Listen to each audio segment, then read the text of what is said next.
저는 올해로 105살이 되었습니다. 제 나이가 되면 사람들은 흔히 이런 말을 기대합니다.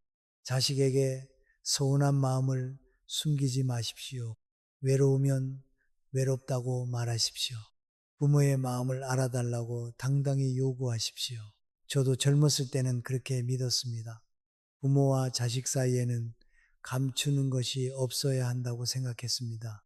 부모가 늙어 외로우면 자식이 알아주어야 하고, 부모가 서운하면 자식이 먼저 살펴야 한다고 여겼습니다. 그러나 100년을 살아오면서 저는 그 믿음이 얼마나 자주 관계를 무겁게 만드는지를 목격해 왔습니다. 오늘 저는 여러분께 조금 불편한 진실 하나를 말씀드리고자 합니다. 나이가 들수록 자식에게 절대 보여서는 안 되는 마음이 있습니다. 그것은 사랑이 아닙니다. 그리움도 아닙니다. 부모의 따뜻한 걱정도 아닙니다.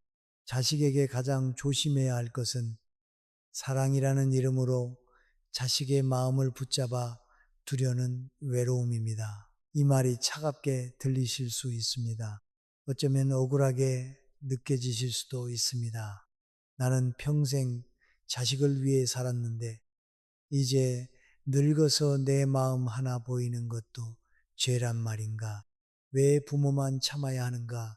그 마음 저는 충분히 이해합니다. 밤 10시가 넘었는데도 전화 한 통 없는 자식을 기다려본 분은 압니다. 식탁 위 국은 식어가고 휴대전화 화면만 자꾸 켜보게 되는 그 마음을 압니다. 일산의 작은 아파트 부엌에 혼자 앉아 불 꺼진 창밖을 바라보다가 결국 전화를 걸지 못하고 내려놓는 어머니의 손을 저는 보아왔습니다. 그 마음은 나쁜 것이 아닙니다. 아무도 나쁜 사람이 아닙니다. 다만 외로움은 때때로 사랑의 옷을 입고 나타납니다. 그리고 그 외로움이 자식의 어깨 위에 너무 오래 놓이면 자식은 부모를 미워해서가 아니라 숨을 쉬기 위해 한 걸음 물러나게 됩니다. 저는 오늘 여러분께 마음을 닫고 살라고 말씀드리는 것이 아닙니다. 자식 앞에서 강한 척만 하라고 말하려는 것도 아닙니다. 저는 다만 사랑해도 보여줄 때와 거둘 때가 있다는 것을 말씀드리고 싶습니다. 늙어갈수록 필요한 것은 자식에게 모든 마음을 쏟아놓는 용기가 아니라 어떤 마음은 조용히 내가 품고 사귈 줄 아는 지혜입니다. 지금부터 저는 자식에게 보이면 관계가 무거워지는 5가지 마음에 대해 천천히 말씀드리겠습니다. 서운함, 걱정, 희생의 증거, 버림받을까 붙잡는 두려움, 그리고 내 삶을 비워둔 채 자식만 기다리는 마음입니다. 이것은 제가 책에서만 배운 이야기가 아닙니다. 105년을 살아오며 수많은 가정의 기쁨과 상처를 곁에서 보며 깨달은 삶의 이야기입니다. 끝까지 함께 해주시겠습니까? 먼저 가장 흔하고 가장 조용히 관계를 무겁게 만드는 마음, 서운함부터 이야기해 보겠습니다. 사랑은 짐이 아닙니다. 서운함은 늙어가는 부모의 마음에 가장 먼저 찾아오는 손님입니다. 자식이 전화를 늦게 하면 서운합니다. 명절에 조금 일찍 일어나가 버리면 서운합니다. 며느리나 사위가 예전처럼 살갑게 굴지 않으면 또 서운합니다. 그 마음은 이상한 것이 아닙니다. 사랑한 만큼 기다렸고 기다린 만큼 마음이 흔들린 것입니다. 그러나 105년을 살아보니 알겠습니다. 서운함은 마음속에 있을 때는 눈물이지만 얼굴 위에 오래 올라오면 자식에게 짐이 됩니다. 저는 이것을 그림자의 법칙이라고 부릅니다. 그림자는 물건이 있기 때문에 생깁니다. 사랑이 없으면 서운함도 없습니다. 그러나 해가 기울면 작은 물건의 그림자도 길게 늘어나 마당을 덮어버립니다. 서운함도 그렇습니다. 처음에는 사랑의 작은 그림자였는데 자꾸 얼굴에 들이오면 어느 날 그 그림자가 관계 전체를 덮습니다. 제가 70대 초반이었을 때 전주에 살던 김순애라는 어머니를 알고 지냈습니다. 남부시장에서 평생 포목점을 하던 분이었습니다. 남편을 먼저 보내고 작은 연립주택에서 혼자 살았는데 그 집에 가면 늘 식은 보리차 냄새가 났고 벽에 걸린 오래된 시계 소리가 유난히 크게 들렸습니다. 그분에게는 시집간 딸이 하나 있었습니다. 딸은 한 달에 두 번쯤 아이들을 데리고 어머니를 찾아왔습니다. 남들이 보기에는 꽤 자주 오는 편이었습니다. 그런데 순애 어머니는 딸이 문을 열고 들어올 때마다 이렇게 말했습니다. 왔니? 말은 짧았습니다. 그러나 그 말 끝에는 긴 한숨이 붙어 있었습니다. 밥을 차려주면서도 말이 없었고, 딸이 엄마, 어디 아파하고 물으면 아니다. 내가 아프면 네가 뭐 어쩌겠니 하고 웃었습니다. 웃기는 했지만 입만 웃고 눈은 웃지 않았습니다. 사람의 몸은 거짓말을 하지 않습니다. 처음에는 딸도 더 자주 오려고 애썼습니다. 반찬도 사오고 아이들 학원 시간을 바꾸어 어머니 집에 들렀습니다.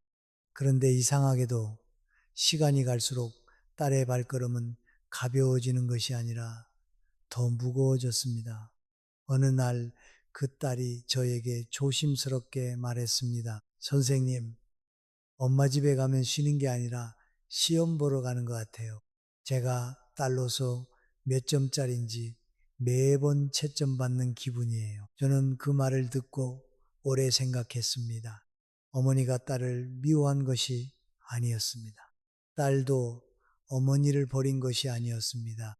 아무도 나쁜 사람이 아닙니다. 그러나 아무도 편안하지 않았습니다. 왜 그런가요? 서운함은 말을 하지 않아도 공기 속에 남습니다.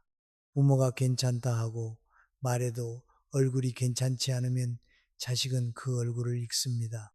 밥 먹고 가라는 말보다 너는 왜 자주 오지 않니라는 눈빛이 먼저 들어옵니다. 그러면 자식은 부모 집에서 사랑을 받는 것이 아니라 죄를 확인받는다고 느낍니다. 물론 저는 여러분께 서운한 마음을 아예 갖지 말라고 말씀드리는 것이 아닙니다. 사람이 어찌 서운하지 않을 수 있겠습니까? 평생 품에 안고 키운 자식이 이제는 자기 가정이 먼저이고 자기 일이 먼저입니다. 머리로는 이해해도 가슴이 따라오지 않는 날이 있습니다. 그 마음 저는 압니다. 그러나 사랑은 마음에 생긴 감정을 그대로 던지는 일이 아닙니다. 사랑은 그 감정이 상대에게 어떤 무게로 닿을지 한 번 더 헤아리는 일입니다.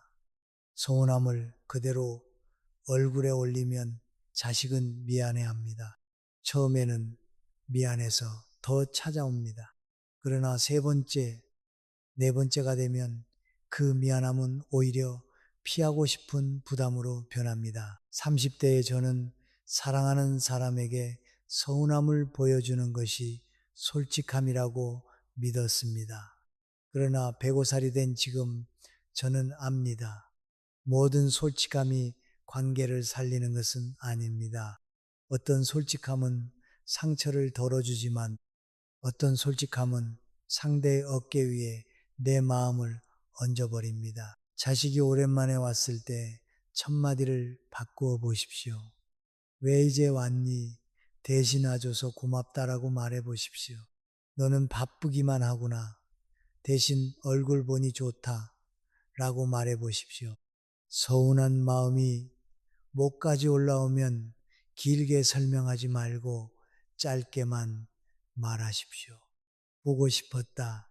거기서 멈추면 됩니다. 한숨으로 말하지 마십시오. 침묵으로 벌 주지 마십시오. 괜찮다고 말하면서 괜찮지 않은 표정으로 자식을 묶어두지 마십시오. 자식은 부모의 말보다 부모의 기운을 더 오래 기억합니다. 서운함은 없애야 할 마음이 아닙니다. 다만 그것이 집안 전체를 덮는 그림자가 되지 않도록 가끔은 창문을 열어 빛을 드려야 합니다. 그늘도 사랑입니다. 그런데 서운함보다 더 사랑처럼 보이면서도 자식을 지치게 하는 마음이 있습니다. 바로 걱정입니다. 서운함이 얼굴에 드리우는 그림자라면 걱정은 자식의 발목에 조용히 감기는 끈입니다. 부모의 걱정은 대개 따뜻한 곳에서 시작됩니다. 밥은 먹었는지, 약은 챙겼는지, 길은 미끄럽지 않은지, 직장에서 무슨 일은 없는지, 자식이 50살이 되어도 부모 눈에는 여전히 문 밖으로 나가는 아이처럼 보입니다. 그것은 부모의 마음입니다. 그러나 105년을 살아보니 알겠습니다. 걱정이 너무 많아지면 자식은 사랑받는다고 느끼기보다 믿음받지 못한다고 느낍니다. 저는 이것을 연줄의 법칙이라고 부릅니다. 연은 줄이 있어야 하늘로 올라갑니다. 줄이 완전히 끊어지면 바람에 휩쓸립니다. 그러나 줄을 너무 세게 잡아당기면 연은 더 높이 올라가지 못하고 허공에서 떨기만 합니다. 부모의 걱정도 이와 같습니다. 적당한 걱정은 자식에게 뿌리를 느끼게 하지만 지나친 걱정은 자식의 날개를 묶습니다. 제가 80대였을 때 대전에 살던 박명자라는 어머니를 만난 적이 있습니다. 젊은 시절 초등학교 교사로 일했던 분이라 말투가 또렷했습니다. 그분의 아들은 서울의 은행에서 일하고 있었는데 어머니는 매일 아침 7시 반이면 전화를 걸었습니다. 밥은 먹었니? 넥타이는 제대로 맸니? 오늘 비 온다는데 우산은 챙겼니? 지점장님이 요즘 너를 힘들게 하지는 않니? 어느 비 오는 아침이었습니다. 제가 그 집에 들렀을 때 명자 어머니는 창가에 앉아 휴대전화를 손에 쥐고 있었습니다. 탁자 위에는 반쯤 깎다만 홍시가 있었고 라디오에서는 오래된 가요가 아주 작게 흘러나오고 있었습니다. 전화는 연결되지 않았습니다. 어머니는 화면을 보며 혼잣말처럼 말했습니다. 요즘은 바쁜지 전화를 잘 안 받아요. 그래도 내가 안 물어보면 누가 챙기겠어요? 처음에 아들은 성실히 대답했습니다. 먹었어요. 챙겼어요. 괜찮아요. 그런데 몇 달이 지나자 대답이 짧아졌고 어느 날부터는 아침 전화를 받지 않는 날이 많아졌습니다. 어머니는 더 불안해졌고 불안해질수록 더 자주 전화를 했습니다. 그런데 어느 날 아들이 어머니에게 이렇게 말했습니다. 엄마, 제발 저를 좀 믿어주세요. 저는 이제 아이가 아니에요. 그 말을 들은 어머니는 크게 상처를 받았습니다. 내가 걱정해 주는 것도 싫으냐? 부모가 자식 걱정하는 것이 그렇게 귀찮으냐? 그렇게 말하며 며칠을 알아누웠습니다. 하지만 저는 그 아들의 말 속에 미움보다 피로가 많았다는 것을 느꼈습니다. 아들은 어머니의 사랑을 거절한 것이 아니었습니다. 다만 매일 아침 자신이 아직도 혼자 밥도 못 챙기는 사람처럼 확인받는 것이 힘들었던 것입니다. 아무도 나쁜 사람이 아닙니다. 어머니는 아들을 사랑했습니다. 아들도 어머니를 미워하지 않았습니다. 그러나 사랑의 언어가 믿음으로 바뀌지 못할 때 그 사랑은 오히려 감시처럼 들릴 수 있습니다. 왜 이런 일이 생길까요? 부모에게 걱정은 나는 너를 잊지 않고 있다는 말입니다. 그러나 자식에게 반복되는 걱정은 너는 아직 부족하다는 말처럼 들릴 때가 있습니다. 부모는 건강을 묻지만 자식은 능력을 의심받는다고 느낍니다. 부모는 안전을 챙기지만 자식은 자기 삶에 들어온 작은 검문소처럼 느낍니다. 자식이 정말 듣고 싶은 말은 밥 먹었니 많이 아닙니다. 네가 알아서 잘하고 있을 줄 안다. 그 한마디입니다. 그 말은 자식의 어깨를 펴게 합니다. 저는 여러분께 자식을 걱정하지 말라고 말씀드리는 것이 아닙니다. 부모가 어떻게 자식 걱정을 끊겠습니까? 다만 걱정이 사랑의 전부가 되어서는 안 된다는 말씀을 드리는 것입니다. 걱정은 처음 받을 때는 고맙습니다. 두 번째 받을 때는 익숙해집니다.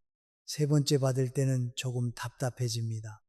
네 번째부터는 피하고 싶어집니다. 이것은 자식이 못되어서가 아닙니다. 이것은 사람의 마음이 자기 영역을 지키려는 자연스러운 방식입니다. 30대에 저는 사랑한다면 많이 물어봐야 한다고 생각했습니다. 어디 가는지, 누구를 만나는지, 무엇이 힘든지 알아야 사랑이라고 여겼습니다. 그러나 105살이 된 지금 저는 압니다. 성숙한 사랑은 다 묻는 것이 아니라 묻지 않아도 믿어주는 자리에서 시작됩니다. 자식에게 전화를 걸고 싶을 때 먼저 마음속으로 한번 물어보십시오. 나는 지금 사랑해서 거는가? 아니면 내 불안을 가라앉히려고 거는가? 둘은 겉으로는 비슷하지만 자식의 마음에는 전혀 다르게 닿습니다. 오늘부터 한 가지만 바꾸어 보십시오. 밥 먹은 일을 줄이고 오늘도 애썼다를 늘려보십시오. 괜찮은 거 만 일을 줄이고 네가 알아서 잘하고 있을 줄 안다를 말해 보십시오. 전화를 걸고 싶은 마음이 갑자기 올라오면 1시간만 기다려 보십시오. 그 1시간 동안 물 한 잔을 마시고 창문을 열고 내 마음이 걱정인지 외로움인지 가만히 들여다보십시오. 자식은 부모의 걱정 속에서 자랐습니다. 그러나 어느 순간부터는 부모의 믿음 속에서 살아가고 싶어 합니다. 걱정은 붙잡는 손이지만 믿음은 멀리서도 등을 밀어주는 바람입니다. 믿음도 사랑입니다. 걱정은 끈이 되어 자식을 붙잡습니다. 그러나 더 무거운 끈도 있습니다. 그것은 부모가 평생 품고 살아온 희생입니다. 걱정보다 더 무거운 마음이 있습니다.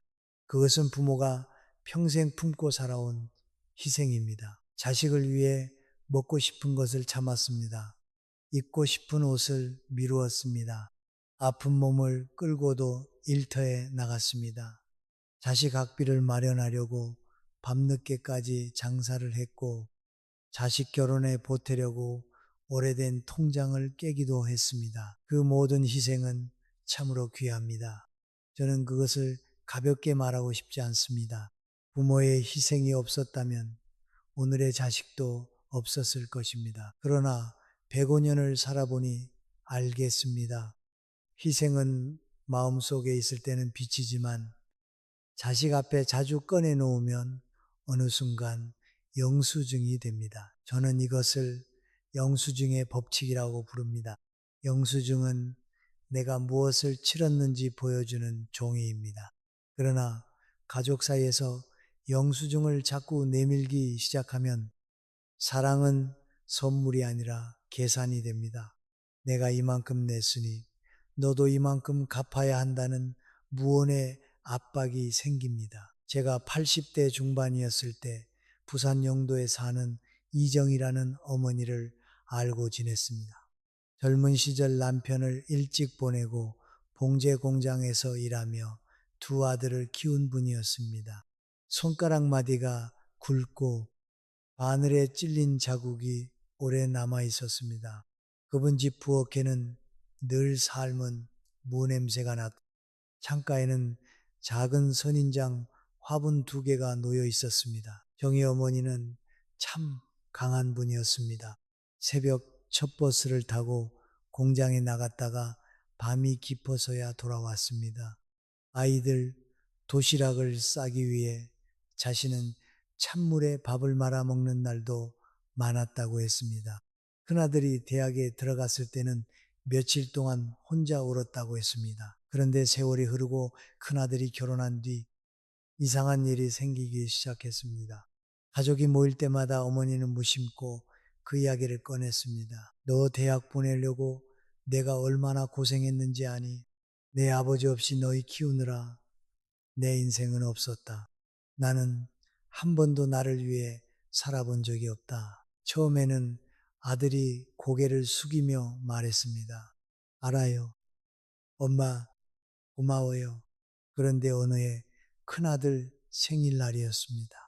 식탁 위에는 미역국이 있었고 고등어 구이는 한쪽이 조금 타 있었습니다. 어린 손자는 숟가락으로 밥그릇을 톡톡 두드리고 있었습니다. 그날도 어머니가 같은 말을 꺼냈습니다. 내가 너를 어떻게 키웠는데 요즘은 전화 한 통도 내 마음대로구나. 그 순간 큰아들의 얼굴이 굳었습니다. 며느리는 젓가락을 내려놓았고 아이도 갑자기 조용해졌습니다. 잠시 뒤 아들이 낮은 목소리로 말했습니다. 엄마, 저도 다 알아요. 그런데 그 말을 들을 때마다 제가 평생 못 갚을 사람처럼 느껴져요. 그 말이 나오자 어머니는 크게 상처를 받았습니다. 내가 거짓말을 한 것도 아닌데, 내가 하지 않은 고생을 꾸며낸 것도 아닌데, 왜 내 말이 자식에게 부담이 된단 말인가? 저는 그 어머니의 마음을 압니다. 그녀가 잘못한 것은 아무것도 없었습니다. 그녀는 그저 자신의 인생이 누군가에게 잊히는 것이 두려웠을 뿐입니다. 아무도 나쁜 사람이 아닙니다. 그러나 사랑이 반복해서 증거를 요구하기 시작하면 그 사랑 안에 있던 사람들은 조금씩 숨이 막힙니다. 사람은 받은 것을 잊지 않습니다. 다만 계속 확인당하면 방어하게 됩니다. 처음 들을 때는 감사입니다. 두 번째 들을 때는 미안함입니다. 세 번째 들을 때는 빚입니다.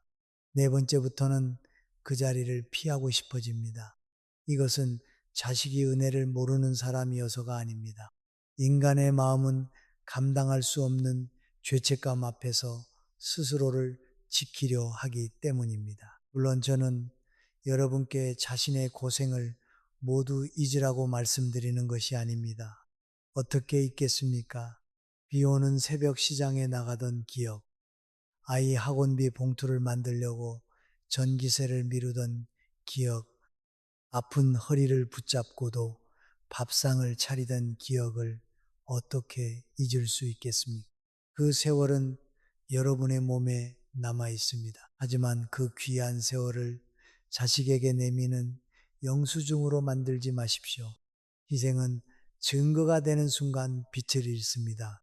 선물은 포장을 풀 때 따뜻하지만 값을 적어 붙이는 순간 받는 사람의 마음을 얼어붙게 합니다. 30대에 저는 사랑하면 내가 한 일을 알아주어야 한다고 믿었습니다. 알아주지 않으면 억울했고 말하지 않으면 잊히는 줄 알았습니다. 그러나 105살이 된 지금 저는 압니다. 진짜 깊은 사랑은 알아달라고 소리치지 않아도 조용히 그 사람의 삶 속에 남습니다. 자식에게 내가 너를 어떻게 키웠는데라는 말이 올라오면 잠시 멈추십시오. 그 말 대신 이렇게 바꾸어 보십시오. 그때는 참 힘들었지만 그래도 우리가 잘 지나왔다. 이 한마디는 과거를 비난으로 만들지 않고 추억으로 바꿉니다. 너 때문에 내가 못 살았다 라고 말하고 싶을 때는 너를 키우느라 힘든 날도 많았지만 네가 있어 버틴 날도 많았다 라고 말해 보십시오. 같은 과거라도 어떤 말은 빚이 되고 어떤 말은 축복이 됩니다. 그리고 자식이 고맙다고 말하지 않는 날에도 너무 서러워하지 마십시오. 자식의 침묵이 반드시 망각은 아닙니다. 어떤 고마움은 말이 서툴러 밖으로 나오지 못합니다. 어떤 자식은 부모 앞에서는 아무 말 못하다가 자기 아이를 키우며 비로소 부모의 젊은 날을 떠올립니다. 희생은 지워야 할 과거가 아닙니다. 그러나 자식 앞에서 계속 펼쳐 보일 장부도 아닙니다. 그것은 여러분이 살아낸 세월의 불빛입니다. 불빛은 길을 비출 때 가장 아름답지 사람의 눈앞에 들이대면 오히려 눈을 감게 만듭니다.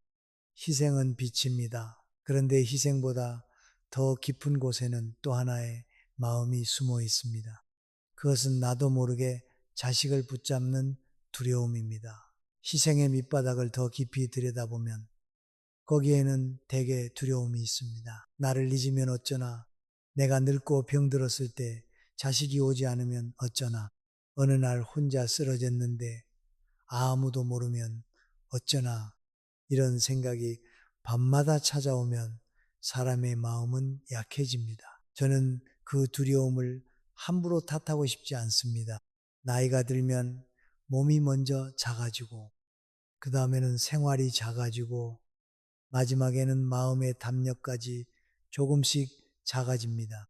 그러니 자식이 가까이 있기를 바라는 것은 너무나 자연스러운 일입니다. 그러나 105년을 살아보니 알겠습니다. 버림받을까 두려워 자식을 붙잡는 마음은 붙잡을수록 오히려 자식을 멀어지게 합니다. 저는 이것을 모래손의 법칙이라고 부릅니다. 모래는 손바닥을 편 채로 담으면 제법 오래 남아 있습니다. 그러나 잃어버릴까 두려워 주먹을 세게 쥐면 모래는 손가락 사이로 더 빨리 빠져나갑니다. 자식의 마음도 이와 같습니다. 사랑으로 머물게 할 수는 있어도 두려움으로 오래 붙잡아 둘 수는 없습니다. 제가 90대였을 때 인천에 살던 최봉례라는 어머니를 알고 지냈습니다. 남편을 먼저 보내고 오래된 빌라 2층에서 혼자 사는 분이었습니다. 막내 아들은 가까운 동네에서 자동차 정비소를 했습니다. 동네 어머니 집에 가면 늘 진한 파스 냄새가 났습니다. 거실 의자에는 보라색 털조끼가 걸려 있었고 텔레비전은 켜져 있는데 소리는 거의 들리지 않았습니다. 그분은 사람을 만나면 자주 이런 말을 했습니다. 나는 이제 혼자 죽어도 아무도 모를 거야. 내가 없어져 봐야 저희가 알겠지. 처음에 아들은 놀라서 더 자주 왔습니다. 퇴근길에 들러 전등을 갈아주고 냉장고에 반찬을 채워놓고 병원 예약도 확인했습니다. 어머니는 그때마다 말했습니다. 네가 와주니 이제야 좀 사람 사는 것 같다. 하지만 며칠이 지나면 다시 같은 말이 나왔습니다. 나는 혼자다. 너희는 너희끼리만 산다. 내가 죽으면 그때 후회하지 마라. 그러면 아들은 또 죄책감에 달려왔습니다. 그런데 이상한 일이 생겼습니다. 몇 달이 지나자 아들의 방문이 더 늘어나는 것이 아니라 오히려 줄어들었습니다. 어느 겨울 저녁 작은 전기난로 앞에서 복례 어머니가 제게 말했습니다. 선생님, 내가 그렇게 불쌍한가요? 왜 자식이 나를 피하는 것 같을까요? 얼마 뒤 저는 우연히 그 아들과 이야기를 나누었습니다. 그는 한참 동안 바닥만 보다가 이렇게 말했습니다. 엄마가 불쌍해서 가야 한다고 생각하면 가는 길부터 마음이 무거워요. 가서도 편히 웃을 수가 없어요. 뭘 해도 부족한 아들이 된 것 같아요. 그 말을 듣고 제 마음도 무거웠습니다. 어머니가 나쁜 마음으로 그런 말을 한 것이 아니었습니다. 아들을 괴롭히려 한 것도 아니었습니다. 그녀는 다만 혼자가 무서웠습니다. 늙음이 무서웠고, 밤이 무서웠고, 자신이 친 사람처럼 될까봐 두려웠습니다. 아무도 나쁜 사람이 아닙니다. 그러나 두려움이 사랑의 말투를 빌리면 사랑하는 사람에게 가장 깊은 짐을 지우게 됩니다. 사람은 자신을 필요로 하는 사람에게 끌리기도 하지만 자신을 죄인으로 만드는 사람에게서는 본능적으로 물러납니다. 네가 없으면 나는 못 산다는 말은 처음에는 애틋하게 들릴 수 있습니다. 그러나 그것이 반복되면 자식은 사랑받는 것이 아니라 한 사람의 생존을 책임지고 있다는 압박을 느낍니다. 저는 여러분께 강한 척하라고 말씀드리는 것이 아닙니다. 외롭지 않은 척하라고 말하는 것도 아닙니다. 다만 외로움을 자식에게 던지는 방식과 외로움을 조용히 알리는 방식은 다르다는 말씀을 드리고 싶습니다. 나는 혼자 죽어도 아무도 모르겠다는 말 대신 이렇게 말할 수 있습니다. 오늘은 마음이 조금 약하다. 이 말은 자식을 찌르지 않습니다. 다만 부모의 상태를 알려줍니다. 내가 죽으면 후회할 거다라는 말 대신 이렇게 말할 수 있습니다. 이번 주에 내 얼굴 한번 보면 좋겠다. 이 말은 자식에게 죄를 씌우지 않습니다. 다만 그리움을 전합니다. 30대의 저는 사랑은 붙잡는 힘이라고 생각했습니다.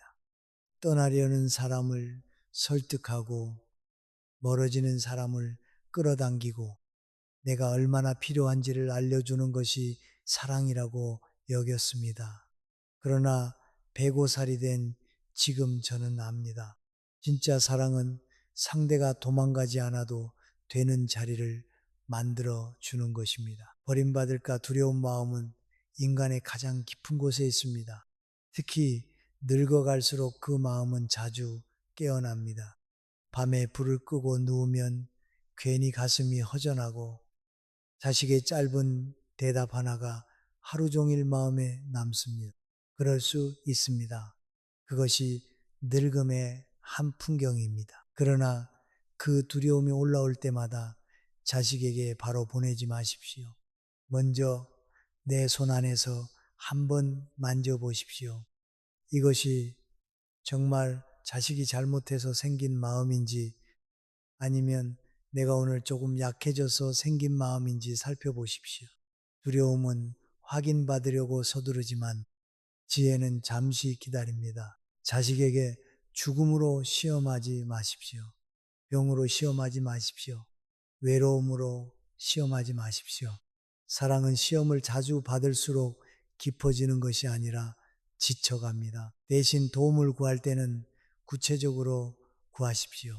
나 좀 살려다오가 아니라 이번 주 금요일 병원에 같이 가줄 수 있니라고 말하십시오. 너는 왜 나를 모른 척하니가 아니라 전등이 나가서 교체가 필요하다라고 말하십시오. 구체적인 부탁은 자식이 들어줄 길을 열어주지만 끝없는 불쌍함은 자식을 막다른 골목에 세웁니다. 자식은 여러분의 전부였을지 모릅니다. 그러나 이제는 자식 하나만으로 여러분의 하루를 버티게 해서는 안 됩니다. 자식이 있어도 내 시간이 있어야 하고 자식이 와도 내 호흡이 있어야 합니다. 그래야 자식도 여러분 곁에 앉을 때 숨을 쉽니다. 붙잡지 않는다고 사랑이 식는 것이 아닙니다. 울지 않는다고 외롭지 않은 것도 아닙니다. 다만 성숙한 부모는 자기 외로움을 자식의 죄로 만들지 않습니다. 놈도 사랑입니다. 자식을 놓아준다는 것은 자식을 포기한다는 뜻이 아닙니다. 이제 우리는 마지막으로 부모 자신의 삶에 대해 이야기해야 합니다. 자식을 붙잡는 두려움 뒤에는 더 조용한 마음이 하나 있습니다. 그것은 내 삶을 비워둔 채 자식만 기다리는 마음입니다. 겉으로는 아무 말 하지 않습니다. 전화하라고 재촉하지도 않고 자주 오라고 꾸짖지도 않습니다. 그런데 하루의 중심이 온통 자식에게 가 있습니다. 오늘은 전화가 올까? 주말에는 올까? 손주는 나를 기억할까? 밥을 먹으면서도 텔레비전을 보면서도 잠자리에 누워서도 마음은 자식 집문 앞에 서 있습니다. 저는 이 마음을 탓하고 싶지 않습니다. 젊은 날의 대부분을 자식에게 쓰고 나면 늙어서 갑자기 나 자신으로 돌아오는 일이 쉽지 않습니다. 평생 누군가의 엄마로, 누군가의 아버지로 살아왔는데 어느 날 아이들이 다 떠난 뒤 이제 당신 인생을 사십시오 라고 말한다고 해서 곧바로 내 삶이 생기는 것은 아닙니다. 그러나 105년을 살아보니 알겠습니다. 부모의 삶이 너무 비어 있으면 자식은 부모를 찾아가는 것이 아니라 그 빈자리를 채우러 가는 사람이 됩니다. 저는 이것을 빈 의자의 법칙이라고 부릅니다. 방 한가운데 빈 의자가 놓여 있으면 그 방에 들어온 사람은 이상하게 그 의식을 합니다. 누가 앉아야 할 자리인가? 왜 저렇게 비어 있는가? 내가 저 자리에 앉아야 하는가? 부모의 하루가 오직 자식만 기다리는 빈 의자처럼 놓여 있으면 자식은 사랑받으러 오는 것이 아니라 그 자리를 메우러 오는 사람처럼 느끼게 됩니다. 제가 90대 후반이었을 때 수원에 사는 한옥자라는 어머니를 알게 되었습니다. 젊은 시절 작은 국수집을 오래 하던 분이었습니다. 새벽마다 멸치 육수를 끓였고 점심때가 되면 손님들이 줄을 섰다고 했습니다. 그런데 가게를 접고 난 뒤 삶이 갑자기 조용해졌습니다. 옥자 어머니 집에는 창가 옆에 낡은 등나무 의자가 하나 있었습니다. 그 옆 선반에는 예전에 국수집에서 쓰던 흰 사기 그릇 몇 개가 가지런히 놓여 있었고, 오후가 되면 햇빛이 그릇 가장자리에 오래 머물렀습니다. 어머니는 그 의자에 앉아 딸의 전화를 기다렸습니다. 오전에도 기다리고, 점심 뒤에도 기다리고, 저녁 설거지를 마친 뒤에도 기다렸습니다. 딸에게서 전화가 오면 반가워하면서도 꼭 마지막에는 이렇게 물었습니다. 이번 주에는 올 수 있니? 딸이 어렵다고 하면 어머니는 웃으며 말했습니다. 그래, 바쁘면 어쩔 수 없지. 하지만 그 뒤에 긴 침묵이 따라왔습니다. 딸은 그 침묵을 알아들었습니다. 어머니의 하루가 자기 전화 하나에 밝아졌다가 어두워진다는 것, 그것이 딸에게는 점점 무겁게 다가왔습니다. 어느 날 딸이 어머니에게 말했습니다.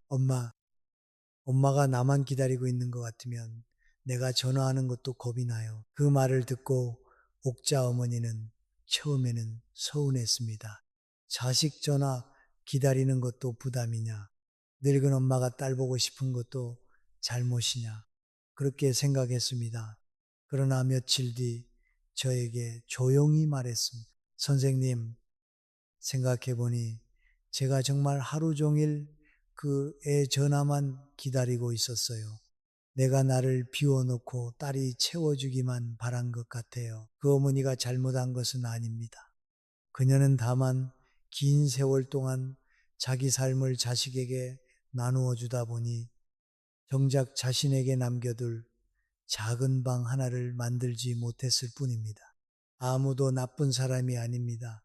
그러나 부모의 하루가 너무 비어 있으면 자식은 그 빈 공간 전체를 책임져야 한다는 두려움을 느낍니다. 여러분께 한 가지 질문을 드리겠습니다. 오늘 하루 당신은 자제분의 전화 한 통을 몇 번이나 떠올렸습니까? 아들이 퇴근했는지, 딸이 요즘 힘들지는 않은지, 손주가 내 이름을 기억하는지, 그런 생각들이 하루의 절반을 채우고 있지는 않습니까? 그리고 정작 오늘 당신 자신은 무엇을 먹었는지, 무엇을 보며 웃었는지, 무엇을 위해 걸었는지를 떠올리려 하면 쉽게 떠오르지 않지는 않습니까? 이 질문은 여러분을 꾸짖기 위한 것이 아닙니다. 저도 오래 살아보니 사람은 사랑한 대상에게 마음이 자꾸 갑니다. 자식을 오래 사랑한 부모일수록 자식 쪽으로 마음이 기웁니다. 그것은 자연스러운 일입니다. 그러나 부모의 인생이 자식만 바라보는 창문 하나로 줄어들면 자식은 그 창문 앞을 지날 때마다 마음이 무거워집니다. 나를 보고 기뻐하는 것이 아니라 나 없이는 아무것도 없는 사람을 보는 것 같기 때문입니다. 30대 저는 부모가 자식을 기다리는 것은 당연한 사랑이라고만 생각했습니다. 자식이 부모의 낙이 되어주는 것이 효도라고 여겼습니다. 그러나 105살이 된 지금 저는 압니다. 자식에게 가장 편안한 부모는 자식을 덜 사랑하는 부모가 아니라 자기 삶도 함께 품고 있는 부모입니다. 그 뒤 옥자 어머니는 작은 변화를 시작했습니다. 처음부터 큰일을 한 것은 아닙니다. 동사무소에서 하는 서예반에 나갔습니다. 첫날에는 먹 냄새가 낯설고 손이 떨려서 글씨가 비뚤어졌다고 했습니다. 그러나 몇 주가 지나자 수요일 오전을 기다리게 되었습니다. 이상한 일은 그때부터 생겼습니다. 딸의 전화가 오면 어머니는 예전처럼 바로 언제 오니? 라고 묻지 않았습니다. 오늘 엄마가 난생 처음으로 서예를 배웠. 글씨가 내 성격처럼 비뚤어지더라. 딸은 전화기 너머에서 웃었습니다. 그리고 며칠 뒤 이렇게 말했습니다. 엄마가 요즘 제 전화만 기다리지 않는 것 같아서 이상하게 제가 더 전화하고 싶어졌어요. 이것이 관계의 신비입니다. 자식을 덜 붙잡으면 자식이 더 편하게 다가옵니다. 부모가 자기 삶을 조금씩 되찾으면 자식은 부모를 책임져야 할 대상으로만 보지 않고 다시 한 사람으로 만나게 됩니다. 저는 여러분께 거창한 취미를 가지라고 말씀드리는 것이 아닙니다. 늦은 나이에 새 인생을 크게 펼치라고 재촉하는 것도 아닙니다. 다만 하루에 한 조각이라도 자식과 상관없는 시간을 가지라는 말씀을 드리는 것입니다. 아침에 동네 한 바퀴를 걷는 것, 시장에 가서 제철 나물을 하나 사는 것, 오래된 친구에게 먼저 안부를 묻는 것, 책 한 페이지를 천천히 읽는 것, 베란다 화분에 물을 주며 잎이 새로 났는지 살피는 것, 이런 작은 일들이 빈 의자에 사람의 온기를 채웁니다. 자식이 전화했을 때 들려줄 내 이야기가 하나 있어야 합니다. 너는 언제 오니 말고 오늘 나는 이런 하루를 보냈다는 말이 있어야 합니다. 그 말은 자식에게 이상한 안도감을 줍니다. 우리 부모가 나만 기다리며 무너지고 있는 것이 아니구나. 오늘도 자기 하루를 살고 있구나. 자식에게 기대지 말라는 뜻이 아닙니다. 가족의 정을 끊으라는 뜻도 아닙니다. 다만 내 하루의 전부를 자식의 전화벨에 맡기지 말라는 뜻입니다. 전화가 오면 반갑고 오지 않아도 내 하루가 완전히 무너지지 않는 것, 그것이 늙어가는 마음의 품격입니다. 자식은 부모의 인생을 완성하러 태어난 사람이 아닙니다. 자식은 부모의 사랑을 받고 자기 길을 걸어가는 사람입니다. 그리고 부모도 자식의 곁에서 자기 마지막 계절을 살아내야 하는 한 사람입니다. 내 삶이 있어야 자식도 편히 옵니다. 내 웃음이 있어야 자식도 죄책감 없이 웃습니다. 내 시간이 있어야 자식의 시간도 존중할 수 있습니다. 삶도 사랑입니다. 이제 5가지 마음을 모두 지나왔습니다. 그러나 마지막에 꼭 드리고 싶은 말은 꾸짖음이 아니라 용서입니다. 서운함을 얼굴 위에 오래 올려두지 않는 마음, 그림자의 법칙을 말씀드렸습니다. 걱정을 사랑으로 포장해 자식의 발목을 묶지 않는 마음, 연줄의 법칙을 말씀드렸습니다. 희생을 자꾸 증거처럼 내밀지 않는 마음, 영수증의 법칙을 말씀드렸습니다.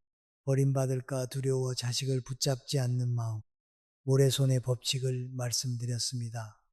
그리고 내 삶을 비워둔 채 자식만 기다리지 않는 마음, 빈 의자의 법칙을 말씀드렸습니다. 이 5가지를 하나로 묶는 진실이 있습니다. 부모의 사랑은 자식을 붙잡을 때 깊어지는 것이 아니라 자식이 편히 돌아올 수 있는 자리를 남겨 둘 때 더 오래 갑니다. 제가 100살이 넘었을 때 춘천에서 한 어르신을 만난 일이 있습니다. 그분은 76이었 남편을 먼저 보내고 오래된 단층집에서 혼자 지내고 있었습니다. 봄 아침이었는데 마루 앞에는 흰 운동화 한 켤레가 가지런히 놓여 있었고 방 안에는 연한 커피 냄새가 났습니다. 그 어르신은 제게 말했습니다. 선생님, 저는 아들이 저를 잊은 줄 알았습니다. 전화를 안 하면 괘씸했고 전화를 하면 왜 이렇게 짧게 하느냐고 서운했습니다. 그런데 어느 날 문득 알겠더군요. 제가 아들에게 안부를 묻는 것이 아니라 매번 시험을 보고 있었다는 것을요. 그분은 그날부터 전화를 조금 짧게 했다고 합니다. 하고 싶은 말 10마디 중에 3마디만 했습니다. 밥은 먹은 일을 묻기 전에 나는 오늘 동네를 조금 걸었다라고 말했습니다.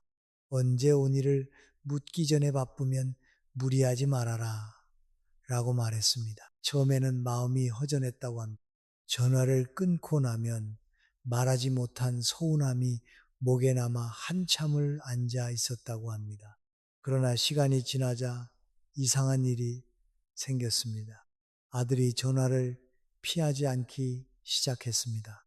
며느리도 명절 전에 먼저 안부를 물었습니다.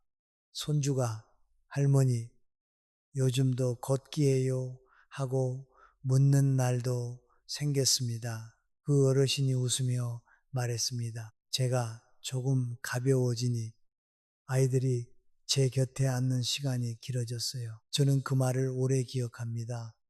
관계는 무게로 지키는 것이 아닙니다.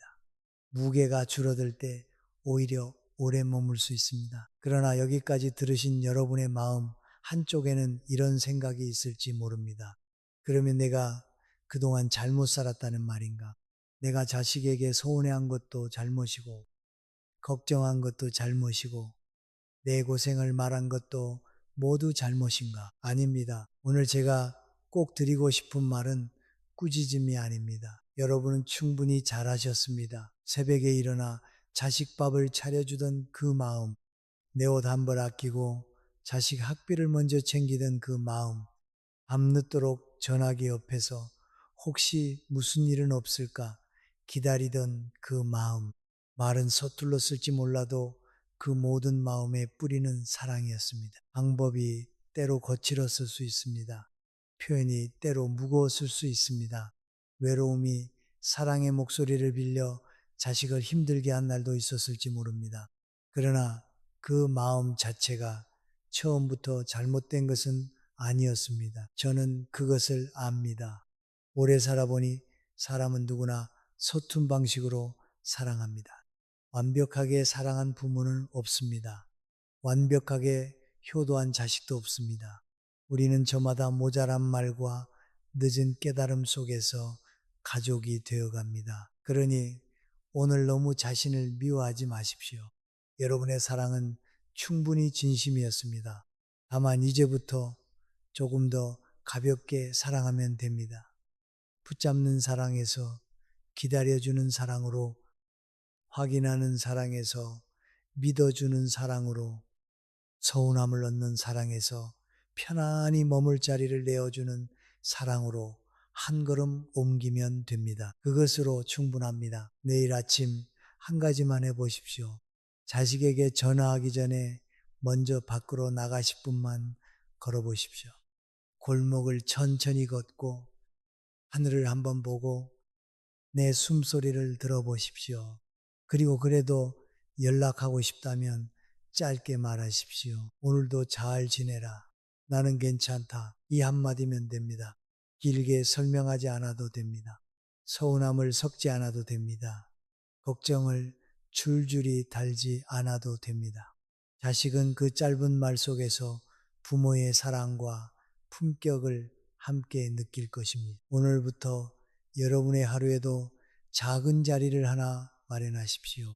자식의 전화가 오기 전에도 살아있는 시간, 자식이 오지 않는 날에도 무너지지 않는 시간, 나 자신을 위해 따뜻한 물 한 잔을 마시는 시간 말입니다. 가벼움은 사랑입니다. 저는 김영석입니다. 105년을 살았고 아직도 매일 아침 걷습니다. 오늘도 여러분과 함께 할 수 있어 감사했습니다.